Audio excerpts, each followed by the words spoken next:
Daily سالہ digital پر میں سبیحہ فاطمہ آپ سبھی کو خوش آمدید کہتی ہوں۔ معزز ناظرین، 20 اور 21 نومبر کو 27ویں اجلاس عام all India Muslim personal law board Kanpur میں جو تجاویز پیش کی گئیں ان کا خلاصہ ہمارے ناظرین کے لیے پیش ہے۔ پہلی تجویز یہ ہے کہ ہندوستان ایک کثیر مذہبی ملک ہے۔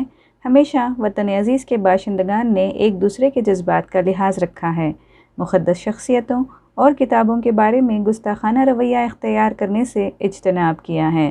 معتبر ہندو، سکھ اور دیگر غیر مسلم بزرگوں نے ہمیشہ محمد صلی اللہ علیہ وسلم کی عظمت کا اعتراف کیا ہے۔ اسی طرح مسلمانوں نے بھی ہمیشہ اسلامی تعلیمات کے مطابق دیگر مذاہب کی مقدس شخصیتوں کے سلسلے میں دل آزار کلمات کہنے اور لکھنے سے گریز کیا ہے۔ لیکن بڑے افسوس کی بات ہے کہ حالیہ عرصے میں بعض شر پسندوں نے پیغمبر اسلام صلی اللہ علیہ وسلم کی شان میں کھلے عام گستاخی کا ارتکاب کیا ہے اور حکومت نے اس کو روکنے کی کوئی مؤثر کوشش نہیں کی۔ اس لیے یہ اجلاس حکومت سے مطالبہ کرتا ہے کہ مقدس مذہبی شخصیتوں کی شان میں گستاخی کرنے والے حضرات کو سزا دی جائے اور حکومت اس کے لیے مؤثر قانون سازی کرے۔ دوسری تجویز یہ ہے کہ ملک کے دستور کے مطابق ہر شہری کو اپنے مذہب کے مطابق عقیدہ رکھنے، عمل کرنے اور اس کی دعوت دینے کا حق دیا گیا ہے۔ ایسے بڑے ملک اور کثیر مذہبی سماج کے لیے یکساں سول کوڈ نہ مناسب ہے اور نہ مفید۔ حکومت سے مطالبہ ہے کہ وہ ملک پر براہ راست یا بالواسطہ اور کلی یا جزوی کامن سول کوڈ مسلط کرنے کی کوشش نہ کرے۔ تیسری تجویز یہ ہے کہ بورڈ اس بات کو واضح کر دینا ضروری سمجھتا ہے کہ جب کوئی چیز وقف کر دی جاتی ہے تو وہ انسان کی ملکیت سے نکل کر براہ راست اللہ تعالیٰ کی ملکیت میں آ جاتی ہے۔ اب وقف کرنے والے کے بشمول کسی فرد، جماعت یا حکومت کو اس کا حق نہیں ہے کہ وہ اس کو فروخت کر دے یا وقف کے منشا کے خلاف کسی اور کام میں استعمال کرے۔ اس لیے حکومت یا کسی بھی متولی کا اوقاف کی جائیداد میں تصرف کرنا یا بعض عدالتوں کی اراضی کو بیچنے کی اجازت دینا اسلامی شریعت اور قانون وقف کے خلاف ہے اور مسلمان اسے قبول نہیں کر سکتے۔ چوتھی تجویز یہ ہے کہ مذہبی احکام اور کتابوں کی تشریح کرنے کا حق انہی لوگوں کو ہے جو اس مذہب پر یقین رکھتے ہوں، اس مذہب سے واقف ہوں اور مذہب کے معتبر لوگوں کے نزدیک وہ مذہبی کتب اور اصطلاحات کی تشریح کے اہل سمجھے جاتے ہوں۔ مطالبہ ہے کہ حکومت اور عدلیہ ایسے کسی بھی کام سے گریز کرے۔ پانچویں تجویز یہ ہے کہ وطن عزیز میں خواتین مسلسل مظالم کا شکار ہو رہی ہیں۔ جہیز، عورتوں کو معلق رکھنے کے واقعات، ماں کی کوکھ میں لڑکیوں کا قتل عام سی بات ہو گئی ہے۔ ترکے سے محروم رکھا جاتا ہے۔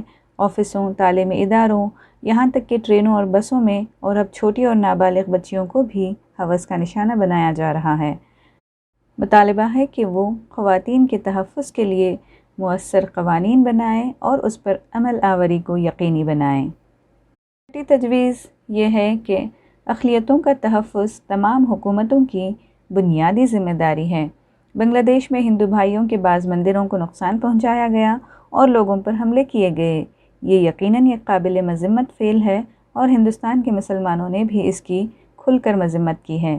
لیکن اس کے بعد شمال مشرقی ریاست تریپورہ میں بغیر کسی وجہ کے مسلمانوں کے جان و مال کو جو نقصان پہنچایا گیا، اسی طرح متعدد مساجد پر جو حملہ کیا گیا اور ان کے تقدس کو پامال کیا گیا، وہ انتہائی افسوسناک ہے۔ پھر اس پر پولیس کی طرف سے بلوائیوں کی مدد اور خود مسلمانوں پر زیادتی۔ حکومت سے مطالبہ ہے کہ وہ اقلیتوں، دلتوں، دیگر کمزور طبقات اور خواتین پر بڑھتے ہوئے مظالم کی طرف خصوصی توجہ دے، ملک کے ہر شہری کے جان و مال اور عزت و آبرو کا تحفظ کرے، بالخصوص موب لنچنگ کے وحشیانہ اور غیر انسانی طریقے کو روکنے کا مؤثر طریقہ اختیار کرے اور مجرموں کو عبرتناک سزائیں دے۔ یہ حکومت کی بنیادی ذمہ داری ہے اور اس کے بغیر ایسے واقعات کا تدارک نہیں ہو سکتا۔ ساتویں تجویز یہ ہے کہ یہ اجلاس مسلمانوں سے بھی مطالبہ کرتا ہے کہ وہ خود اپنے آپ پر شریعت کو نافذ کریں، نکاح میں سادگی کو اختیار کریں، لڑکی والوں سے کسی قسم کا مالی مطالبہ نہ کریں، فضول خرچی سے بچیں، خواتین کو ان کا حق میراث دیں، ماں، بہن، بیوی اور بیٹی کے حقوق کا خاص طور پر خیال رکھیں، اپنے باہمی نزاعات کو ثالث کے ذریعے حل کرائیں اور اس سے کام نہ چلے تو دارالقضاء سے رجوع کریں۔ بین المذہبی شادی سے پوری طرح اجتناب کریں کیونکہ اس سے سماج میں اختلاف پیدا ہوتا ہے اور فرقہ وارانہ ہم آہنگی متاثر ہوتی ہے۔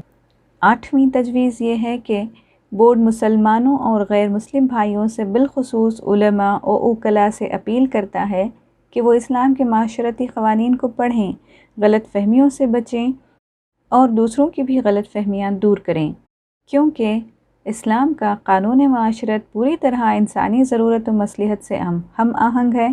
یہی وجہ ہے کہ ہندوستان اور دوسرے ملکوں میں خاندانی زندگی سے متعلق جو قوانین مرتب کیے گئے ہیں اس میں مسلم پرسنل لاء سے بہت زیادہ استفادہ کیا گیا ہے۔ 9ویں تجویز یہ ہے کہ دستور ہند میں ملک کے ہر شہری کو مذہبی آزادی کا جو حق دیا گیا ہے اس میں مذہب کی تبلیغ بھی شامل ہے۔ مسلمانوں نے اس ملک میں کبھی بھی تبلیغ مذہب کے لیے جبر و دباؤ اور لالچ دینے کا راستہ اختیار نہیں کیا۔ یہی وجہ ہے کہ 1000 سال اقتدار میں رہنے کے باوجود مسلمان ہمیشہ اقلیت ہی میں رہے۔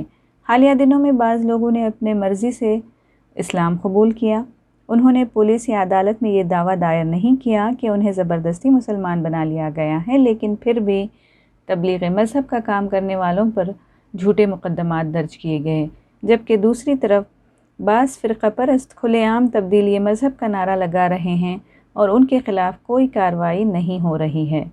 حکومت سے مطالبہ ہے کہ وہ کسی بھی گروہ کے بنیادی حقوق میں مداخلت کرنے سے باز رہیں اور تمام طبقوں کے ساتھ منصفانہ اور مساویانہ طرز عمل اختیار کرے۔ جو لوگ بے بنیاد اور جھوٹے الزامات کے تحت گرفتار ہیں انہیں فی الفور رہا کیا جائے اور ان پر سے مقدمات واپس لے لیے جائیں۔ 10ویں تجویز یہ ہے کہ گیان واپی مسجد اور شاہی عیدگاہ متھرا کے سلسلے میں فرقہ پرست عناصر بالخصوص ہندو مہاسبھا کی شرانگیز کارروائیوں پر فوراً روک لگائی جائے اور مذہبی مقدس مقامات کے تحفظ اور ملک کی فرقہ وارانہ ہم آہنگی کے بقا کو یقینی بنایا جائے۔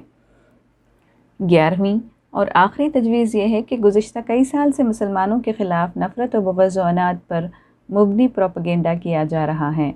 ان پر بے بنیاد الزامات لگائے جا رہے ہیں، ان کی تاریخ کو مسخ کیا جا رہا ہے، سوشل میڈیا پر زہریلی، نفرت آمیز اور اشتعال انگیز تقاریر اور مواد پوسٹ کیا جا رہا ہے۔ اس طرح ملک کی فضا کو فرقہ وارانہ خطوط پر مسموم کیا جا رہا ہے۔ ہم مطالبہ کرتے ہیں کہ حکومت سوشل میڈیا پر ہو رہی فرقہ واریت اور اشتعال انگیزی کی روک تھام اور شر پسند عناصر کے خلاف قانونی چارہ جوئی کرے۔ ڈیلی سالہ ڈیجیٹل سے جڑنے کے لیے سبھی ناظرین کا شکریہ۔